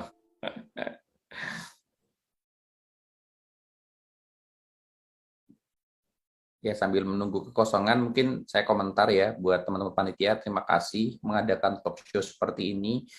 Karena sekali lagi informasi-informasi tentang seksual itu banyak sekali beredar di internet tanpa kita bisa pertanggungjawabkan kebenarannya kadang-kadang ya. Jadi mungkin memang perlu diadakan mungkin dengan target yang spesifik seperti sekarang remaja. Nanti lain kali mungkin perlu dibikin targetnya emak-emak misalkan. Ya emak-emak itu sebenarnya banyak banget loh problem seksualnya, tapi mungkin tidak ngerti gitu mau konsul ke siapa gitu. Atau mungkin bapak-bapak juga bisa. Nanti berarti pasien saya dong gitu. Udah panitia belum? Oke dok, nah ini pertanyaannya udah masuk nih dok. Siap. Oke, pertanyaan pertama, dulu saya pernah diberitahu kalau perempuan saat tidur disarankan untuk tidak menggunakan celana dalam karena katanya agar bisa bernafas. Apakah itu benar? Dokter Diki terlebih dahulu. Ya, jadi gini loh, itu akan sangat berkaitan dengan perkembangan zaman ya. Kalau mungkin zaman dulu celana dalam itu kainnya mungkin tebel gitu ya, celana dalam kain yang berbeda bahannya. Kalau sekarang kan celana dalam banyak ya yang bagus-bagus bahannya ya. Jadi apa ya, saya tuh suka bercanda sama teman-teman mahasiswa gitu. Baik laki-laki maupun perempuan ya. Investasilah untuk beli celana dalam yang bagus, yang berkualitas. Jangan yang beli 10.000 dapat 5 gitu ya. Ya memang dapatnya banyak gitu, tapi nyadar nggak sih bahwa itu tidak sehat gitu buat organ kelamin kalian gitu. Jadi mungkin itu kaitannya dengan itu. Sebenarnya begini, prinsipnya kalau kita bisa menjaga kelembapan dengan bagus, kita bisa menjaga kebersihan dengan baik, mau kita nggak pakai CD di rumah, misalkan laki-laki ya nggak pakai CD tapi sarungan, ya bebas-bebas aja sih, asalkan tadi sehat gitu, asalkan tadi bersih dan tidak lembab gitu. Bahkan untuk pasien-pasien saya ya, jadi gini, ini sering saya sampaikan di semua pasien saya biasanya gitu, karena gangguan fertilitas itu salah satunya adalah gangguan suhu pada testis. Jadi testis itu kenapa kok dibikin menggantung sih sama Tuhan gitu ya, sama Allah gitu. Karena testis itu butuh suhu lebih rendah daripada suhu tubuh untuk bekerja secara optimal. Kalau suhu tubuh kita tuh 36-37 derajat, testis itu cuma butuh 33 sampai 34 derajat. Nah, bayangkan kalau kalian bekerja duduk doang gitu ya, ruangan tidak ber-AC, atau mungkin sambil berdiri ruangan tidak ber-AC, atau pasien saya itu penjual cireng gitu, yang dimana dia berdiri dan testisnya tuh berada di depan kompor. Bayangin coba, itu kan kasihan banget gitu buat si testis gitu. Nah, jadi bukan masalah CD-nya ya gitu, tapi lifestyle-nya yang harus diubah gitu, dimodifikasi gitu. Perkara dia mau nggak pakai CD di rumah atau ketika tidur nggak pakai CD, selama itu tidak mengganggu kesehatan atau kebersihan organ kelamin, nggak apa-apa juga. Kalau dia nggak pakai CD terus ternyata kamarnya Misalkan pakai AC itu kan mungkin ada bakteri-bakteri yang nyantol di filter dan sebagainya, justru berbahaya, mending pakai CD. Tapi CD yang baik gitu, CD yang bagus, yang beli mahalan dikit nggak apa-apa gitu, investasikan untuk sesuatu yang bermanfaat buat kalian gitu. Jadi sangat individual banget ya Dokter Diki ya, gitu. Betul, Jadi kalau betul. misalnya orangnya, misalnya ini pada perempuan gitu, terus orangnya gemuk banget gitu kan. Kalau orangnya yang gemuk banget itu kan terjadi gesekan ya memang antara paha dalam dan paha dalam, dan di situ kelembapannya juga memang jadinya tinggi gitu. Maka selain mungkin saran kemudian mungkin tidak memakai celana dalam, juga harus diprogramkan program penurunan berat badan gitu. Jadi jangan cuma disaranin jangan pakai celana dalam kalau di rumah, nggak gitu juga gitu. Jadi sarannya harus lengkap gitu. Khawatirnya kalau tadi Dokter Diki bilang karena misalnya AC dengan banyak bakteri, wah nggak usah, inilah apa namanya, kalau nggak usah pakai AC misalnya. Tapi ternyata kamarnya kotor. Coba bayangkan, kebayang nggak sih tiba-tiba ada semut masuk ke situ? Nah, itu kan juga jauh lebih berbahaya gitu ya. Ya, sekarang itu yang tadi Dokter Diki bilang, ada yang bahannya breathable, katanya Dokter Diki gitu, Dokter Diki sekarang tuh bahannya tuh dari yang menyerap keringat, breathable, sehingga sirkulasinya bagus, kan modelnya kayak gitu-gitu ya sekarang. Betul. Pilihlah yang bagus gitu. Nah, kalau misalnya memang keadaan rumah memungkinkan, kemudian memang kondisi tubuh juga memang membutuhkan itu, oke, tidak menggunakan celana dalam. Tapi kalau tidak, lebih baik kita pakai tapi dengan bahan yang bagus gitu. Dan juga jangan kemudian memilihnya terlalu ketat. Bahannya bagus nih, breathable, kemudian menyerap keringat, tapi dia maunya harusnya ukurannya XL, dia pilih ukuran M. Ya tetap aja lah gitu, maksudnya itu kan tetap ketat ya gitu. Nah itu juga tetap akan mengganggu gitu. Jadi benar-benar pemilihan tadi itu person to person gitu ya. Terima kasih dokter, itu pertanyaan dari Instagram Gunti_. Nah, jadi memang kembali lagi ke pilihan masing-masing, kalau mau pakai CD atau tidaknya, mau di rumah pakai CD ya silakan, mau tidak pakai CD ya juga silakan, tapi perlu diingat lagi nih, apakah kondisi rumahnya juga memungkinkan, apakah mungkin tempat tidurnya udah 1 bulan tidak diganti spraynya nih. Nah, itu harus diingat serem lagi. Banget tuh. Seperti itu. Dan pesan penting dari Dokter Diki adalah investasilah pada CD yang bagus. Kalau bisa sih CD yang agak mahalan dikit, jangan kalau misalnya udah remaja nih, jangan percaya lagi ke orang tua. Biasa nih banyak kan teman-teman itu dibelikan orang tua. Iya benar dok, dibeliin sama mamanya ke pasar gitu kan. Nah, kita lanjut aja ke dok ke pertanyaan yang nomor 2 dari Instagram TVXNII. Permisi, izin bertanya dok, untuk pemeriksaan IMS dan yang lain-lain, untuk perempuan boleh langsung ke bidan atau haruskah ke dokter aja dok? Silakan mungkin Dokter Nureta terlebih dahulu. Oke, ya. Jadi kalau misalnya yang paling dekat, paling mungkin untuk dicapai adalah bidan, katakanlah, nggak apa-apa, konsul aja dulu sama bidan gitu ya. Nanti biasanya dari bidan akan diberitahu misalnya, tapi kalau misalnya nanti bidannya juga ragu-ragu, pasti juga akan konsul ke dokter gitu. Jadi yang pertama biasanya pemilihan ini kan harus periksa kemana nih gitu ya. Yang pertama yang paling accessible itu siapa gitu. Kalau memang ada bidan yang lebih accessible, boleh ke bidan. Kalau misalnya dokter yang paling accessible, boleh ke dokter, atau langsung ke SPOG misalnya, boleh gitu. Jadi siapa yang paling accessible gitu, yang paling enak bisa diajak curhat, yang kemudian juga bisa memiliki pengetahuan yang cukup gitu ya, tingkat pengetahuan yang cukup untuk kemudian bisa merekomendasikan jenis pemeriksaan yang dibutuhkan gitu ya. Gitu kan ya Dokter Diki?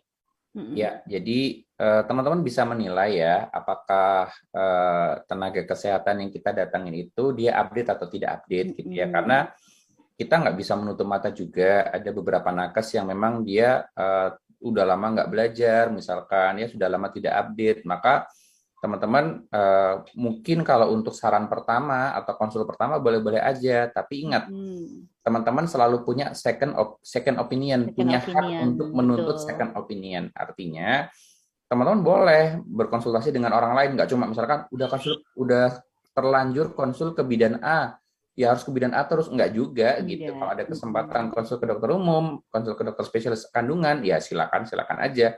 Justru kita akan bisa minta second opinion. Saya udah konsul dok ke bidan, katanya A gitu. Kalau menurut saya ini bukan ya gitu. Nah kan berarti ada dimensi yang berbeda gitu yang kita harus tahu gitu. Oke, baik. Terima kasih, dokter. Nah, teman-teman kalau misalnya memang punya keluhan seperti itu, nggak masalah kalau misalnya tahu-taunya di perumahannya deket nih sama bidan. Ya udah ke bidan aja terlebih dahulu. Tapi perlu diingat lagi nih teman-teman, ada beberapa bidan yang mungkin kalau misalnya teman-teman punya permasalahan seperti yang harus dilakukan pemeriksaan USG, nah itu beberapa bidan belum punya USG tersebut. Jadi teman-teman harus pergi ke dokter SPOG, ataupun mungkin teman-teman yang laki-laki punya permasalahan terkait spermanya atau testisnya sakit atau bengkak atau gimana-gimana. Nah, lebih baiknya langsung ke ahlinya, yaitu dokter seperti dokter Diki, dokter andrologi, seperti itu teman-teman. Nah, kita lanjut ke pertanyaan yang ketiga nih dok. Dari Instagramnya Nadia WLNSR, tips atau cara menjelaskan ke adik-adik, terutama anak laki-laki mengenai kesehatan seksual. Mungkin dari dokter Diki terlebih dahulu. Ya, jadi apa ya, ini memang tantangan semuanya sih. Jadi bukan cuma yang awam, kadang-kadang mahasiswa kedokteran atau mungkin malah dokter sendiri itu memang memiliki challenge-nya adalah mengedukasi gitu ya. Edukasi memang tidak mudah, terutama hubungannya dengan seksual, karena biasanya secara sosiokultural kita tuh sudah dihambat duluan gitu. Contohnya misalkan ketika saya mau mengajukan pengabdian masyarakat sexual education buat anak-anak SD gitu ya, semua orang udah bilang ngapain anak SD diberi sexual education gitu, Ada edukasi horor semua ya macam dok. apa gitu. Jadi curhat ya. Ya jadi seperti itu ya. Jadi memang tantangannya berat. Jadi kalau menurut saya, kalau untuk yang kita kenal itu mungkin bisa harus pendekatan dulu. Nggak bisa tiba-tiba kita ngomong, kamu salah gitu. Itu mereka akan defense dan mereka akan nggak nurut gitu. Jadi kalau menurut saya itu berikan dimensi pemahaman dulu gitu ke dia. Konteksnya harus dia tahu dulu. Contoh misalkan kalau saya bilang bajumu jelek biru, dia akan defense. Tapi kalau dia bilang kulitmu itu warnanya gelap, kalau kamu pakai baju biru mungkin tidak bisa menonjolkan kecantikanmu misalkan gitu. Jadi diberikan konteks gitu, dan itu memang membutuhkan satu, kemampuan komunikasi, dua, latihan, karena tidak semua bisa melakukan itu. Dr. Nureta? Iya. Jadi kalau pendidikan seksual pada anak-anak ini ya, terutama ya, yang pasti juga istilahnya diperhatikan dulu gitu. Kadang-kadang mungkin inilah ya dokter Diki ya, kadang-kadang kita memang harus merubah kalimat ya dokter Diki ya gitu. Jadi ketika kita tawarkan pendidikan seksual untuk anak, semua udah langsung resistance gitu ya. Ya udah gitu, kita carilah padu padanya gitu. Tapi pendidikan seksual pada anak itu sangat penting sekali gitu. Dan itu bisa dimulai dari bahkan anak balita gitu. Ya, caranya ya bukan anak balita diajarin ini ya, ini vagina, ini penis, ya nggak gitu, nggak ngerti mereka kan. Tapi paling tidak bisa dimulai dari bagian tubuh dulu, bagian tubuh mana yang boleh disentuh oleh ayah bundanya, bagian tubuh mana yang boleh disentuh oleh teman-temannya, keluarganya. Yang tidak boleh disentuh yang mana nih? Oh, bagian tubuh yang misalnya tertutup kaos dalam, tertutup celana dalam, tidak boleh ada yang sentuh kecuali mama, misalnya, kecuali kalau misalnya ada pembantu ya mungkin mbak siapa gitu kan, atau misalnya dimandikan ayah, misalnya anak umur 3 tahun dimandikan ayahnya gitu ya, yang boleh ayahnya karena kan sambil membersihkan badannya. Orang lain boleh nggak kalau pas tidak sedang membantu memandikan begitu terus menyentuh, tidak boleh gitu. Nah, itu adalah hal yang paling sederhana, pendidikan seksual pada anak-anak yang paling sederhana. Nah, nanti ketika SD kelas 4 sekarang sudah ada loh Dokter Diki. Betul. Kelas 4 kalau nggak salah, kalau nggak kelas 5 itu sudah mulai ada apa yang terkait dengan organ reproduksi, organ tubuh yang lain gitu ya. Nah, itu adalah saat yang tepat untuk kemudian kita mulai memasukkan terkait dengan anatomi, fisiologi, fungsi gitu ya. Nah, yang bagaimana cara menjaga higienitas organ reproduksi pada anak-anak yang lebih usianya lebih lebih besar gitu ya, usia SD misalnya, itu enggak apa-apa gitu. Jadi ada step-stepnya gitu. Jangan anak kecil. Peran orang tua Hah? tuh penting ya, peran orang tua itu Betul, banget. betul. Karena saya sering banget punya pasien itu yang ini dok gak punya malu, udah kelas 6 SD kalau habis mandi nggak pakai baju gitu. Itu menimbulkan rasa malu untuk anak itu penting sekali. Itu bagian dari sexual education. Kalau kita biasa-biasa aja, ada anak kelas 4 SD yang keluar kamar mandi nggak pakai baju, dia biasa aja, nggak malu sama papa mamanya. Betul. Itu pasti salah gitu. Karena misalkan anak saya gitu ya, usia 6 tahun aja, dia udah malu untuk kelihatan nggak pakai baju di depan saya. Dia perempuan gitu. Nah, ini yang harus ditekankan buat orang tua. Karena hal-hal seperti ini yang kadang-kadang kelewatan gitu. Betul. Perannya orang tua penting banget nih.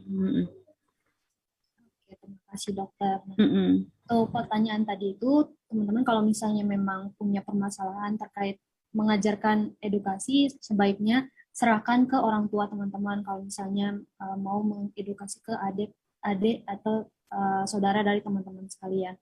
Jadi karena penting banget untuk tahu nih batasan-batasan dari usia mereka. Jangan sampai kayak masih bayi mungkin atau mungkin masih terlalu kecil udah diajarin gimana cara proses kehamilan, justru itu mereka tidak akan bisa mencapai hal tersebut. Kakak juga boleh loh ngasih pendidikan ke adiknya. Misalnya nih kakaknya udah ngikut live IG kita gitu kan, udah tahu, boleh kakaknya kasih tahu ortunya, mama adik udah kelas 4 loh, kasih tahu dong kalau keluar kamar mandi jangan ini, harus pakai handuk. Nah boleh ya, jadi jangan diserahkan ke ortu aja. Kalau teman-teman yang sudah punya ilmunya, kasih ke ortunya gitu ya. Benar-benar. Nah, ini ada pertanyaan terakhir dok dari question box. Kenapa di Indonesia pendidikan seks masih menjadi hal yang tabu? Apa penyebab dan solusinya, dok?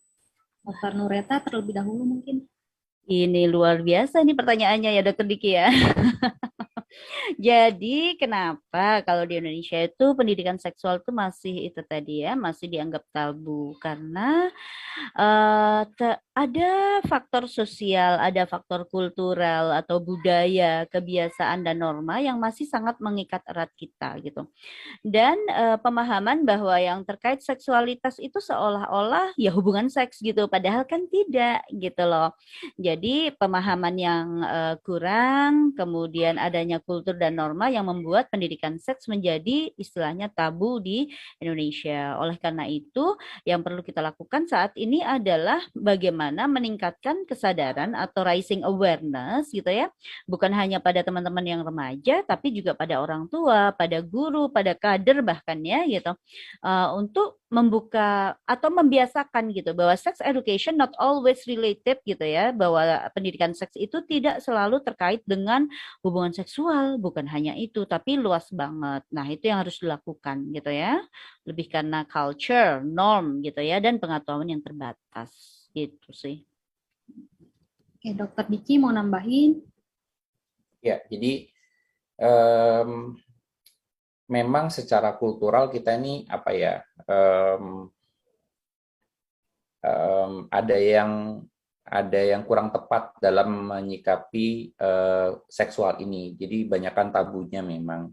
Sementara pemahamannya masih belum utuh gitu. Contoh misalkan pada anak, sexual education itu tidak hanya mengajarkan tentang organ reproduksi atau organ seksual, tetapi even memahami konsep gender, konsep seks itu sudah merupakan sexual education. Kenapa papa saya bekerja, kenapa mama saya di rumah memasak, itu adalah bagian dari sexual education. Jadi kalau kita bicara kurikulum sexual education di WHO, yang paling sederhana untuk anak-anak itu adalah pemahaman tentang gender gitu. Nah, ini yang akhirnya tidak dipahami orang-orang sehingga reject aja gitu, terdapat resistensi gitu. apa sexual education gitu, mau ngapain pada anak SD misalkan begitu. Ya itu sih kendalanya. Oke, terima kasih Dokter Diki dan Dokter Nureta. Nah, jadi teman-teman itu tadi udah disampaikan oleh dokter bahwa ya ini kita nggak bisa pungkiri bahwa memang kulturalnya kita di Indonesia memang masih tabu terkait hal ini. Nah, tugas kita yang mungkin sebagai anak-anak muda nih, karena kita sudah bisa mengakses informasi, mungkin kita bisa cari tahu lebih detail lagi, tapi harus diingat dari sumber yang terpercaya. Jangan sampai percayanya dari sumber-sumber yang tidak tahu kebenarannya, seperti itu. Dan mungkin itu aja untuk sesi kali ini. Saya Janova selaku moderator akan menutup sesi talk show dengan meminta closing statement dari pemateri, kesimpulan, salam, dan juga akan mengembalikan acara kepada MC. Mungkin dipersilakan dulu kepada para pemateri. Siapa dulu nih? Sama-sama. Kalau sudah closing statement, saling memberikan gitu, tidak rebutan. Monggo Dr. Nureta dulu, senior dulu. Aduh, saya langsung merasa tua ini, boleh deh ya. Oke, baik. Intinya gini, teman-teman sekalian ya. Ini kan banyak yang ikut, kebanyakan teman-teman remaja nih ya, remaja dewasa muda ya. Intinya gini, yang namanya kesehatan reproduksi atau kesehatan seksual itu penting banget loh teman-teman gitu. Dan yang pertama pentingnya adalah untuk kita secara personal gitu ya, untuk kita secara personal. Dan yang kedua, kalau kita sudah tahu maka adalah diharapkan teman-teman semua juga bisa menyebarkan informasi dan pengetahuan yang terkait dengan kesehatan reproduksi ini, kesehatan seksual ini kepada misalnya kepada orang tuanya, kepada saudaranya, kepada adik-adiknya begitu ya. Jadi kita akan sama-sama bersinergi nih ceritanya gitu. Jadi sama-sama bekerja sama untuk meningkatkan pengetahuan terkait kesehatan reproduksi dan kesehatan seksual sehingga nantinya diharapkan kita itu bisa menjadi generasi yang sehat gitu, sehat secara fisik, sehat secara mental, sehat secara seksual gitu ya, untuk bisa memberikan generasi penerus yang sehat pula gitu. Intinya kalau sudah bicara kesehatan reproduksi, kesehatan seksual, maka kita harus berkolaborasi, berjejaring gitu ya, bersama-sama, nggak bisa jalan sendiri-sendiri gitu ya. Gitu ya Dokter Diki ya. Setuju dok. Jadi Dokter Nureta juga sempat menginisiasi loh untuk teman-teman nakes mahasiswa Fakultas Kesehatan ya, mahasiswa prodi kesehatan. Jadi ada bidan, ada dokter gigi, ada dokter umum, ada perawat dan macam-macam. Itu tujuannya adalah untuk ini gitu, karena kita perlu memasyarakatkan kesehatan seksual. Kadang-kadang seperti yang saya bilang tadi, resistensinya terlalu besar secara kultural, sehingga kalau kita menggebrak dengan terlalu keras, defense-nya juga akan terlalu keras gitu. Daripada seperti itu ya kita lebih baik dengan pelan-pelan tapi efektif gitu. Jadi saya senang sekali di sini bisa dibahas yang tidak terlalu kadang-kadang topik kesehatan seksual itu sangat-sangat tidak menyenangkan untuk diikuti karena teoritik gitu ya, sangat tidak relate dengan para pemirsa atau para pendengar atau audiensnya gitu. Makanya yang paling penting adalah kalau audiensnya sudah tepat, maka kita bisa men-set up topiknya dengan baik dan akhirnya delivery-nya juga efektif gitu. Oke. Sudah. Terima kasih banyak untuk Dokter Nureta dan juga Dokter Diki untuk sama-sama. Penyampaian materi hari ini sangat-sangat membantu kita untuk yang para remaja nih, apalagi terkait ilmu-ilmu baru yang mungkin selama ini belum didapetin dari luar sana. Nah, teman-teman, nggak habis-habisnya saya mau ngingatin bahwa penting banget kita untuk mencari informasi dari sumber yang terpercaya. Kalau misalnya teman-teman dapat informasi dari luar sana, ada baiknya coba di cross check lagi apakah memang informasi yang disebarkan itu benar ataukah tidak, seperti itu. Jadi jangan sampai ditelan mentah-mentah dan justru malah menjadi sesuatu yang tidak sesuai dengan yang sebenarnya, seperti itu.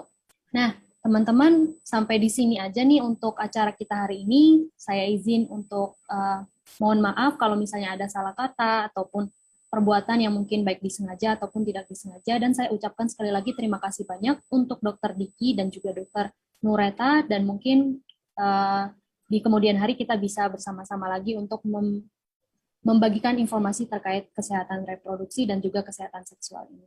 Saya kembalikan ke MC. Baik, terima kasih kepada Kak Janova selaku moderator. Baik, tidak terasa bahwa acara kita sudah di penghujung acara. Saya ucapkan terima kasih kepada seluruh penonton atas waktu dan perhatiannya sehingga dapat mengikuti talkshow petasan Baksos Lakesma FLB 2021 dengan baik pada hari ini. Selanjutnya, kami mintakan kepada para penonton bahwasannya acara kami telah disponsori dengan teman sejawat dan bekerja sama dengan LKI FKUB, acara mahasiswa, LTM Diagnostika FKUB, dan Radio City Guide. Nah, bagi teman-teman nih yang masih punya banyak pertanyaan, bisa banget nih untuk menghubungi Dr. Diki ataupun Dr. Nureta, dan bisa melalui IG-nya Dr. Diki nih, Dr. Diki @diki_dev. Nah, kami ingatkan juga kepada teman-teman penonton untuk investasi peserta tercantum di bio Instagram Lakesma dan akan dibuka saat 30 menit dari penutupan sekarang. Dan jangan lupa bagi teman-teman semuanya untuk men-screenshot live IG kita sebagai bukti presensi ya. Kemudian sebelum saya pamit undur diri, ini yang paling ditunggu-tunggu untuk penanya terbaik yang akan saya bacakan. Kira-kira siapa? Pada penasaran nggak nih? Selamat kepada @gunti_, kemudian @nadia_awlnsr, dan @ppxnii. Selamat ya. Kemudian kepada nama-nama yang telah disebutkan akan dihubungi panitia saat talkshow selesai. Karena acara ini diawali dengan berdoa, alangkah baiknya jika kita mengakhirinya dengan berdoa pula. Berdoa menurut agama dan kepercayaan masing-masing, berdoa dipersilahkan.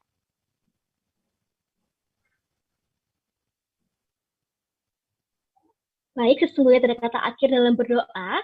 Akhir kata, saya Gisela Sekar Santi selaku MC pada talkshow petasan Baksos Lakesma FKUB 2021, mewakili seluruh teman-teman panitia, mengucapkan mohon maaf apabila terdapat salah kata maupun perbuatan. Kami pamit undur diri, sampai jumpa pada agenda Lakesma berikutnya. Wassalamualaikum warahmatullahi wabarakatuh. Om Shanti Shanti Om, Namo Buddhaya, dan selamat sore.